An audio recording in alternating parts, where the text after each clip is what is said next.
The children's villages come to life with early morning shouts of children getting up at 5:30 and preparing for a new day.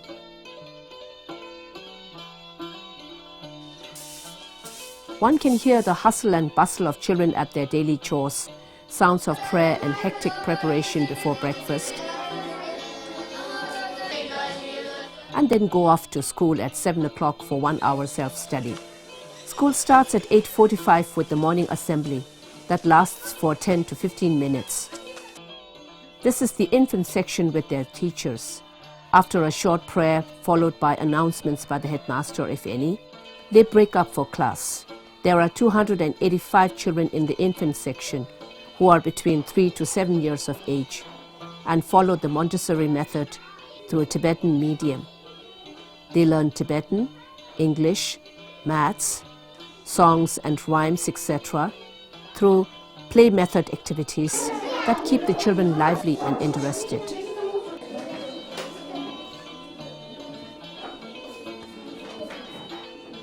Junior school has 666 children and is from classes 2 to 5 for children from 8 to 11 years of age.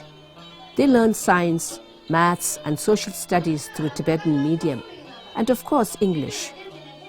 New arrivals from Tibet with no formal schooling in this section are well over 13 and 14 years of age.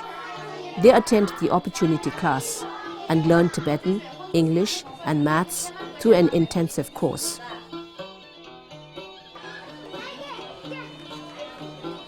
Besides classroom teaching, good stocks of library books are also accessible even during holidays.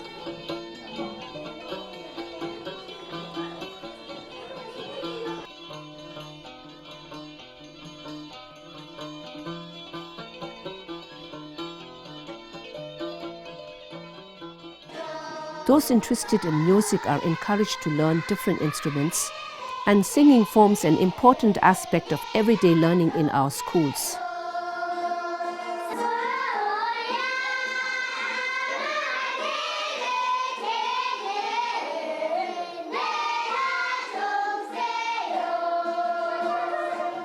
The Creativity Center is attached to the junior section, where children learn art, craft, and explore their hidden talents and develop them further.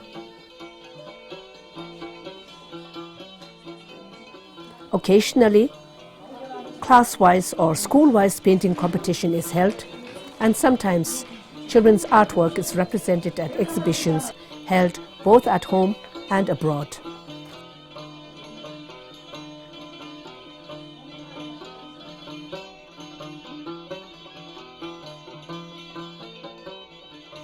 To enhance the joy of learning, the Language Lab is the newest addition to the junior section, where children learn to improve both written and spoken English language with the help of language kits.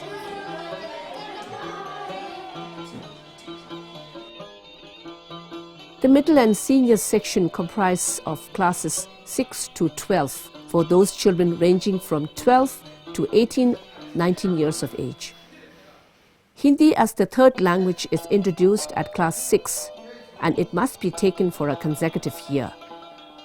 History, geography, biology is also taken up at this level, besides Tibetan, English, maths, and general sciences. Students in class 11 and 12 follow the science stream and have to do really well in the Central Board of Secondary Examination to gain admission in a good Indian college if they want to specialize in the subject. Likewise, students opting the art stream join TCV Gopalpur, and commerce stream go to TCV Balakupi in South India.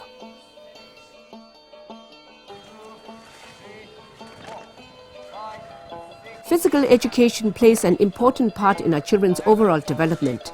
The school organizes games and sports, and competitive matches are played between the 4 different houses.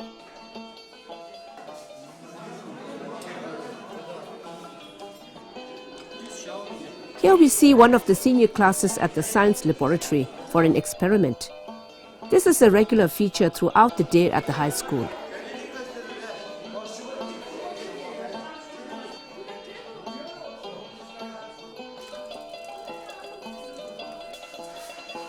School is over at 4 in the afternoon and class monitor locks up the classroom after it is swept clean by those on cleaning duty.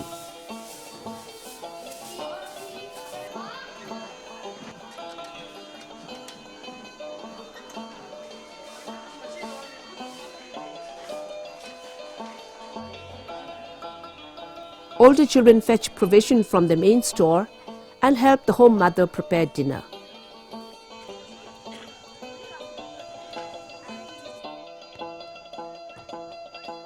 Life in the homes is a self-contained family group, and children are raised as brothers and sisters, sharing in the daily household chores, including cooking, washing, sweeping, or taking care of the younger members of the family.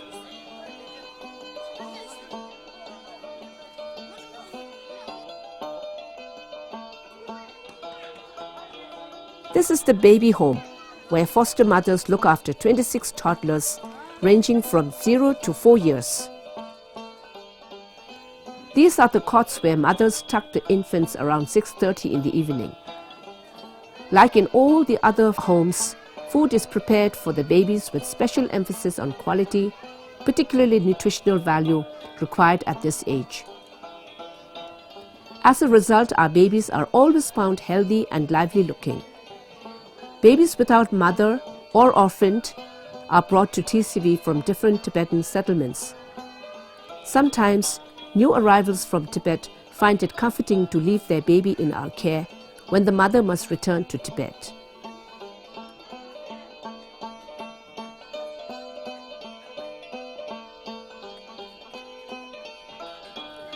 Like any mother in a family, home mothers in the Tibetan children's villages play a significant role in the children's lives.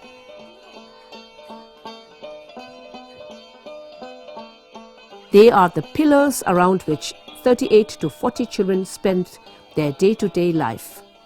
Not only their hard work and effort, but also their attitude and personality help children grow into healthy individuals physically, mentally, and emotionally. Mothers try to bring an atmosphere nearest to a natural family life as possible. The village director supports the home mother in every aspect.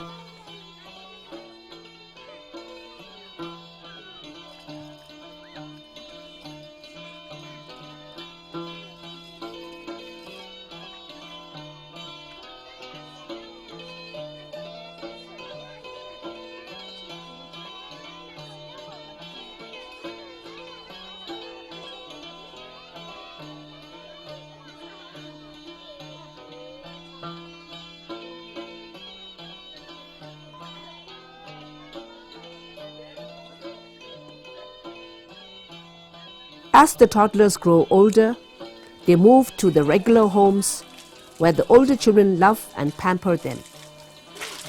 All children need love, warmth, and security of a normal family life along with education.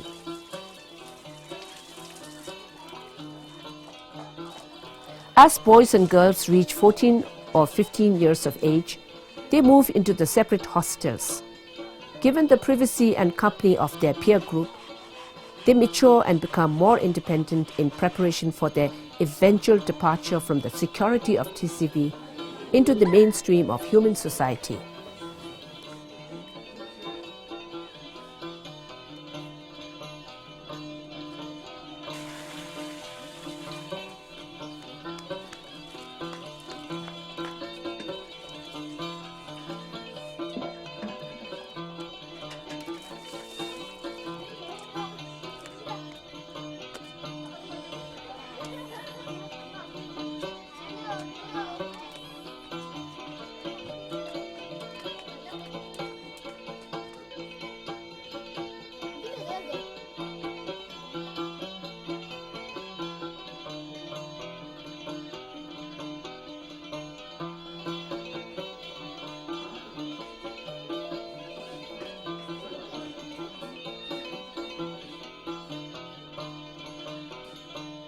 The health center is equipped with 45 inpatient beds, a resident doctor, trained nurses, eye and dental care, and a laboratory catered to the medical needs of the children and adults. Besides, Local people in times of emergency are also treated here.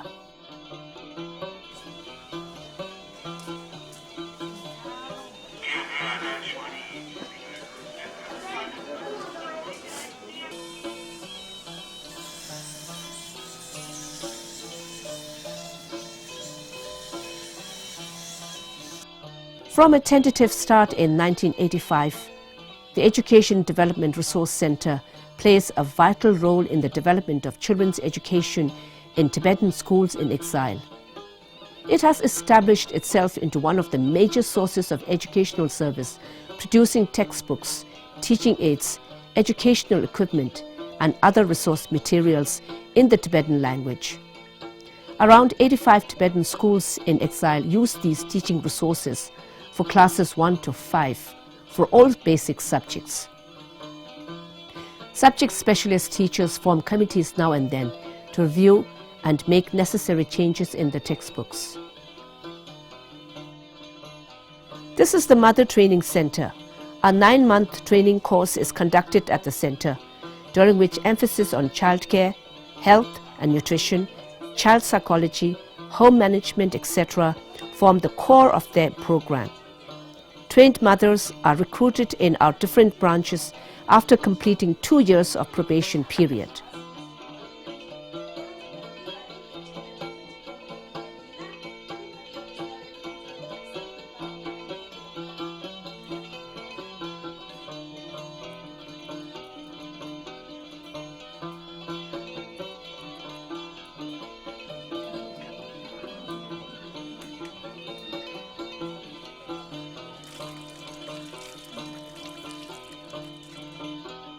International aid agencies and individuals have always been sympathetic to the Tibetan situation and have responded well to our appeal for help. Yet, with so many needy children to look after and the overwhelming flood of new refugees that besiege TCV for help, it is impossible to sustain the life-giving works of TCV without help from outside. Therefore, the Tibetan Children's Villages will always stand in need of assistance from its friends.